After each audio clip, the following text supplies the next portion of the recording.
Dear Dina, my 4-year-old son came home from summer camp with a different shirt on because a kid bit him.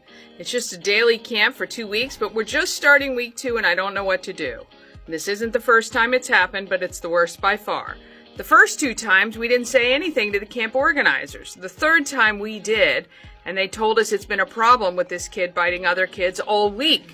They talked to the parents, but the problem continued. As far as we can tell, the parents of the biter started sending him with apples to help him with the issue at the suggestion of the camp. But is that really helping or just encouraging the problem? What should I do? Meet with the biter's parents? Take the kid out for the rest of the week? I don't want to get the other kid thrown out, but this is a problem, right? Signed, twice bitten and mad in Myersville. Bitten and mad in Myersville. This is a really awful situation all around, right? So the camp counselors probably should have notified you immediately the first incident. So that's a discussion you need to have with the camp counselors, I think. For your child to come home with this, with like, surprise, here I am, not okay. Yeah. So that's a conversation that you need to have with the camp.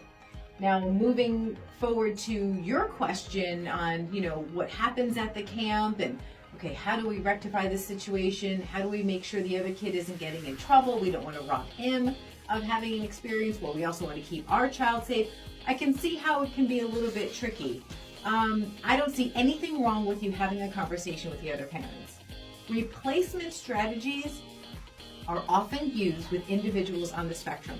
I don't know what's going on with this other child, and with HIPAA and stuff, you probably shouldn't ask unless you have a conversation with the parents. Behavioral therapists recommend this type of thing a lot, and they do have great success.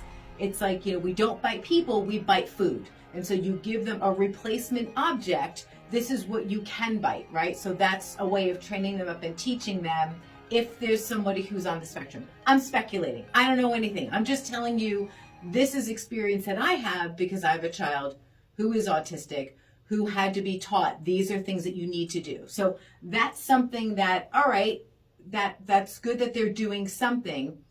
I can only imagine, again, being on the parent side of someone who has a special needs individual. I don't know this is what's going on, but when my child was doing things that were unacceptable, inappropriate, and hurtful, I was mortified. Mortified.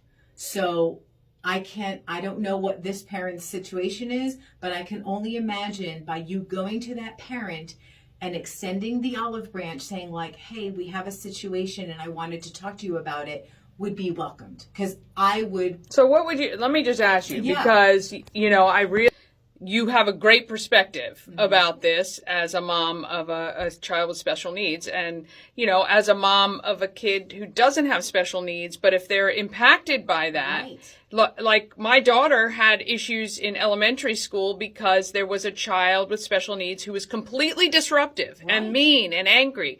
And that affects all the kids. Exactly. And I feel like that's not kids either, right? 100% So I would say, sure, I don't know if they'll tell you who that parent is or if you can even find out who the parent of the other child is.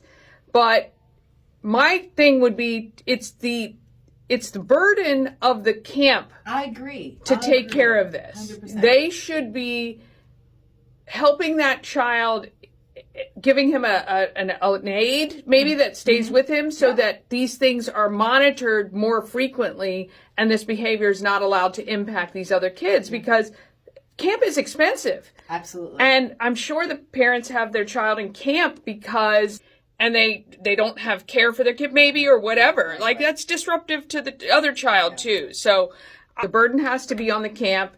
You need to go to the camp, say this is absolutely unacceptable.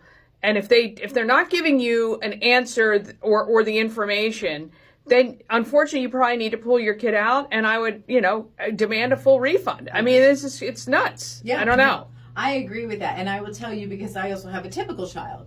And one of the things that we always made sure that my son Tyler was held accountable for his actions. Yeah. Just because you have a disability doesn't mean that you have abilities. Right. So we highlight the abilities, but we call you into account for things that you've done wrong. Because how else will you learn? Yeah. No, you're great about that. And how else will you then say to the other kid, you're important too. Right. Right? Because then there's that imbalance of you're choosing one child over the Right. other, and that's not okay either. Yeah. We hope this is helpful. Dear Dina is all about just kind of bouncing some things around. You can take or leave the advice that we share, but we encourage you to ask. Go to Dear Dina. You'll find it at key103radio.com.